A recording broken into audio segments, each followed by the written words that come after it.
Today's video is sponsored by Chana Benjamini in memory of her mother, Margarit Rachel Bat Adina. Tiyeh nishmata tzov etzol hachaim began eden tiyeh menuchata. Yaakov Avinu receives a nevuah, a vision, and he sees angels going up and down a ladder. When he awakes from this vision, he recognizes that it is a holy place, and he calls the place Bet El, which in a sense is Yerushalayim.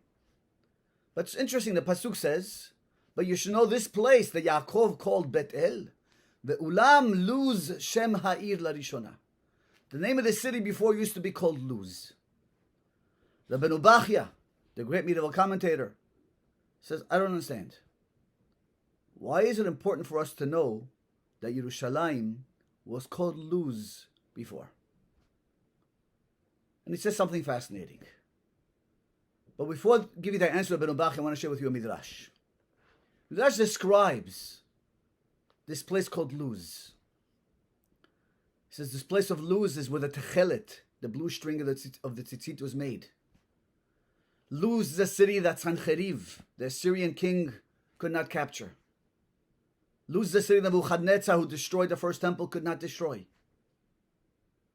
City of Luz, the Malach HaMavel, the angel of death, has no power over it. Midrash compares Luz to a nut that has no opening, has no mouth.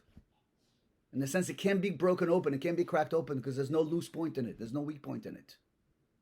That's Luz.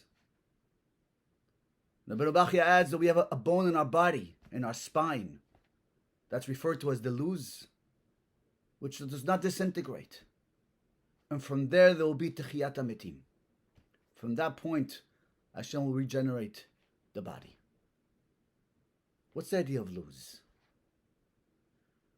You see, it's brought down that the Luz does not get its nourishment from the food and anything else the body absorbs. See, in life, we're influenced by what we eat, by what we see, the environment around us. Everything becomes part of us. It's physical. And therefore, just like all physical things, human beings also. We come from the earth, we go back to the earth. But there's one bone in the body called Luz, which does not get its nourishment from the earth, from physicality. It has no mouth, no opening. It's impervious to everything that's surrounding it.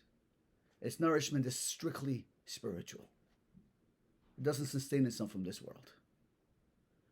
And therefore, Ben Ubachia says, Yerushalayim is referred to as Luz, because that's the place where the whole world will regenerate, will be renewed. And that's why the human body is renewed from there. See, all of us, we're influenced by everything that's around us.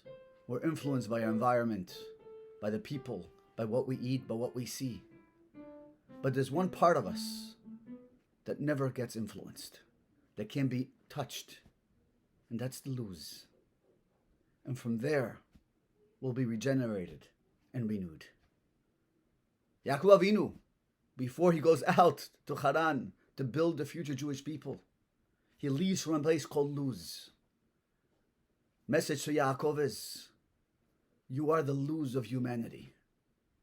From you will regenerate, rejuvenate, and renew, and bring spirituality throughout the world. And that's the message for us too. We all have a Luz within us that cannot be influenced, cannot be corrupted, cannot be destroyed. The angel of death has no power over it. And it's our job to bring that Luz and let it run through our body and hold us strong and keep us less physical and more spiritual as we go to life. Shabbat Shalom.